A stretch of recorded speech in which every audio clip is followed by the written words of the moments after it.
mua cho xoay nuôi nó mà để nó giờ có cái đi trà lò nọc được su nữa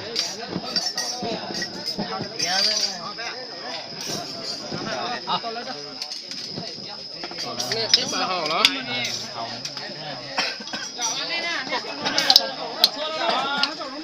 là thứ hầu tuyệt thiếu như từ hầu xưa cái cuộn cho chậu cái thiếu cho chậu cái cuộn vậy nó dùng chí đỏ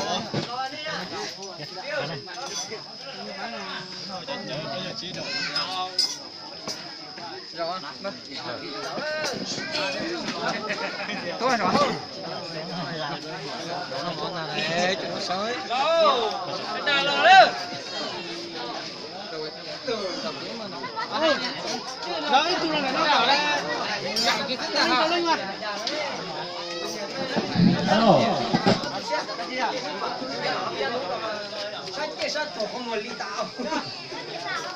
tôi chỉ hiểu luôn đây coi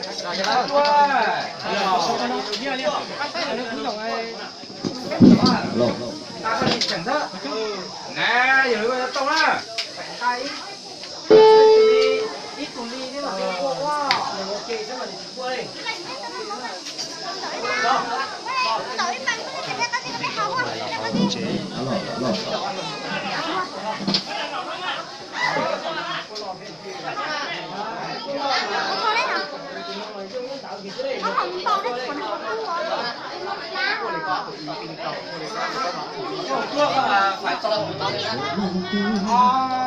cậu bên cậu chó chút chia đi mà cũng bỏ kia đi mà cái đó nó muốn là tỏ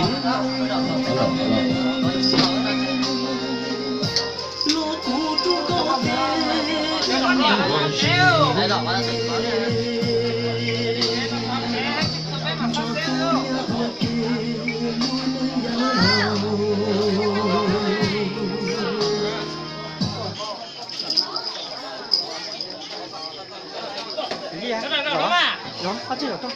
mà như vậy Nó tổng rồi này. Rồi tiếp một cái này. mà đây lọ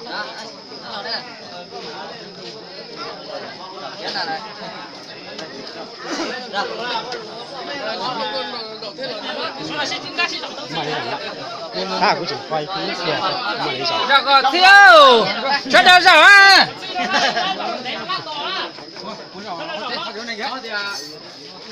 quay họ giờ đi cái chai này nó có tao à quay giờ đi họ chế lại quay cái chai này Nó chưa ra đây.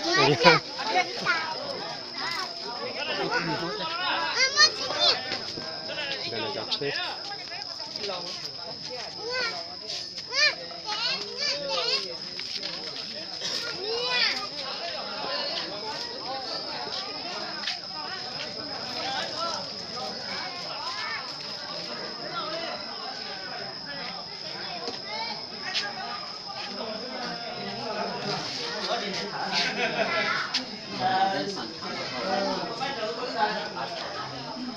không chờ đấy giờ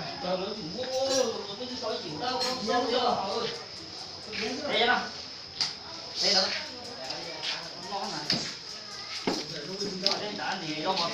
đây là do đang được sụp chế nữa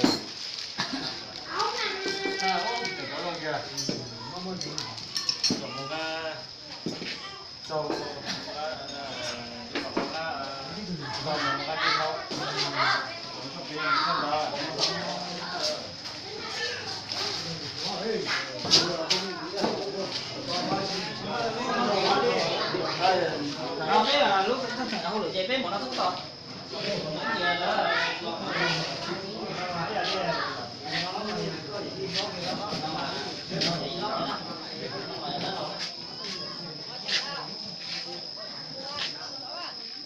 Khoa, nó ra.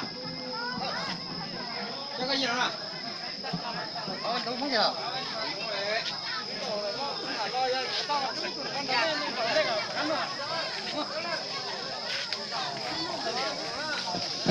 Cái này chém mua còn đọc còn hết một thua.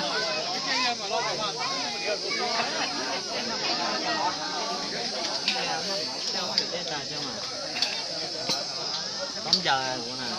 Dầm bụng quán dầm bụng rồi. Quán nhà lạnh nha. Trên mà lạnh chẳng thích tê sáng. Rồi có thích có thua đó, cho nên chém của họ có ta ha. Cái chọn nhiều mấy trong cho nhớ đấy tôi. Ta hả?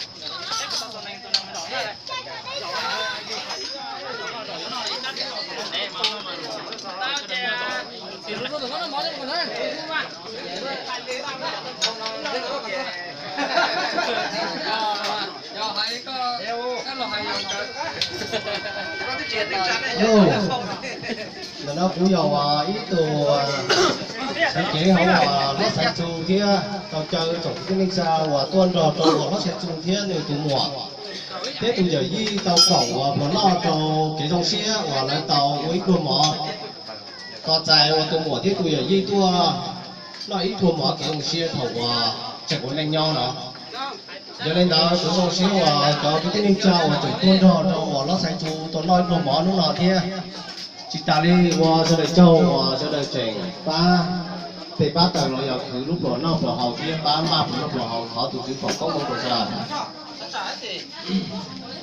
kia chỉ ta lên đó sửa rồi chẳng ba tối đồ mỏ cho tụi nó lâu kia cho nên đó nó sẽ chụp cũng mấy tờ cái đồ xe rồi nó sẽ kinh nghiệm trả nhau bây giờ rồi cái đồ xe cho nên đó họ cũng tập với họ lượng gì nó bé cho kinh nghiệm trả thì giờ giờ biết tông chân cái chỉ tông chân là bây giờ ổn anh nhớ rõ họ có cái và bây giờ chỉ họ cái hỗ trợ là giờ đi bây giờ chúng ta đi chờ đồ cái ninh trà giờ đi chờ cô họ tối họ dòng đồ cái ninh trà ít họ cô đồ cái ninh trà một cái tay mẹ giờ đi cô mua cái con thỏ một trò lúc tôi gì thì giờ đi cứ cái ninh trà sau đó một xuyên để anh đâu bé nó bé họ trò lúc nào giờ cái ba cái và dòng xe tồn tại và nó sẽ tụt thiên và cho nó tụt giờ gì thiên tụt mỏ thiên là tụt đau lòng cho nên đó có cái sau này tàu lục nó lúc nào nó cái đồng xe thế mà cái luôn thì cho họ và nó sẽ tụt thiên này thiên tăng ra tụt cái lịch trà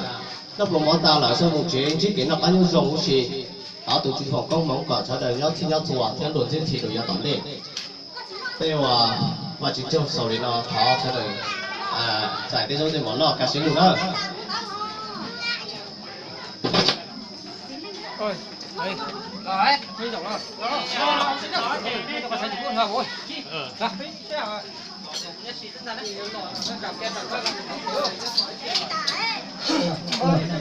cái đó chỉ là dòng bọc thôi đó nè nó suy thời cũng chỉ to cái đời thế gì cái đời chỉ đi hết rồi dòng dòng bọc ít thôi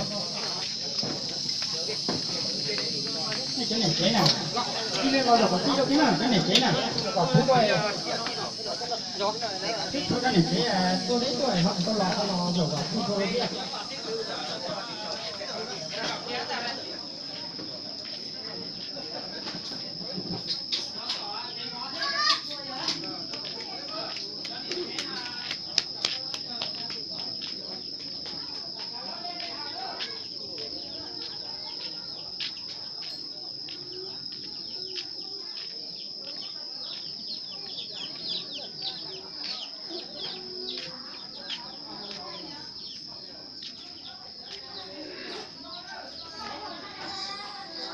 sang đây là mày sát thảo với chịu mỏ chắc con này nó sát thảo chịu mỏ này mình trông bọn nó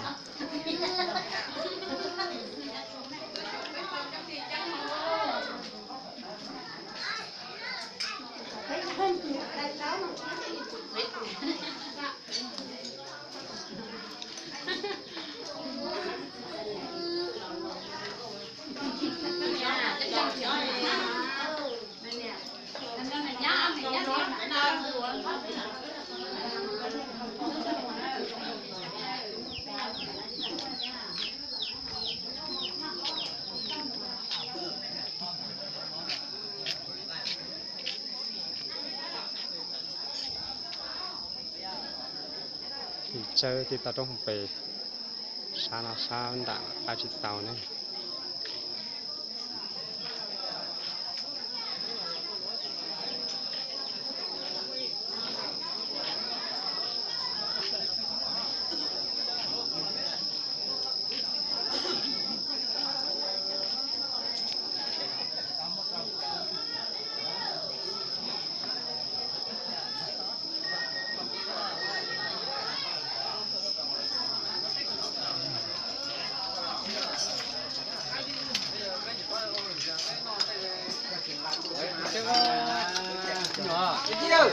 nè tụi xưa